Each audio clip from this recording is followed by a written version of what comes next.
சக்திய பார்த்து வேலு சொல்றாரு, நீ மாத்திரம் சரியான நேரத்துல அண்ணனை பத்தி தகவல் சொல்லலன்னா அண்ணன் பெரிய பிரச்சனையில மாட்டிருப்பாரு.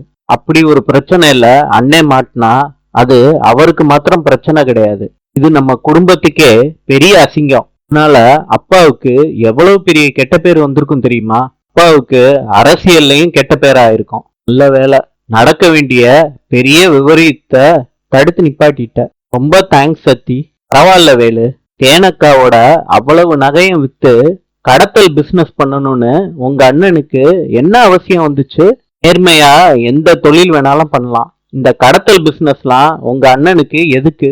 இந்த மாதிரி விஷயத்துல எல்லாம் நம்ம எல்லாரும் ஜாக்கிரதையா இருக்கணும். ஆமா சக்தி, அண்ணன் பெரிய தப்பா பண்ணி மாற்றுறதுக்கு முன்னாடி நம்ம சூதானமா இருந்துக்கணும். இல்ல இனிமேட்டாவது மாமா உங்க அண்ணனுக்கு சப்போர்ட் பண்ணாம இருக்கணும். மாமா இடம் கொடுக்கறதுனாலதான் தென்னரசு மாமா தப்புக்கு மேல தப்பா பண்ணிக்கிட்டே இருக்காங்க. சக்தி, நீ சொல்றதும் கரெக்ட் தான். வேலுக்கு போன் வருது. வேலோட மாமா பேசுறாங்க. நான் மார்க்கெட்ல இருக்கேன், கிளம்பி வரியா மாப்ள? சரி மாமா.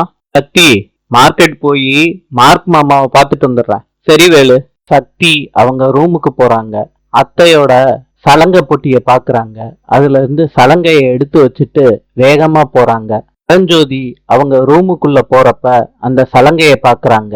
பரஞ்சோதிக்கு பழைய ஞாபகங்கள்லாம் வருது.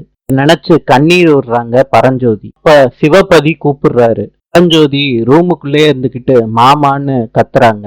அதுக்கு சிவபதி சொல்றாரு, மாத்திரை போடணும், சுடுதண்ணி வச்சு எடுத்துட்டு வா ஜோதி. நான் வந்துடுறேன் மாமான்னு சொல்றாங்க பரஞ்சோதி. ஜோதி மனசுக்குள்ள நினைக்கிறாங்க, இந்த சலங்கையும் இந்த பரதநாட்டிய ட்ரெஸ்ஸையும் மாமா பார்த்தா ரொம்ப கோவப்படுவாரு, என்ன பண்றது? வேகமா ஜோதி பீரோவை திறந்து பீரோக்குள்ள வைக்கிறாங்க. நாளை சந்திப்போம்.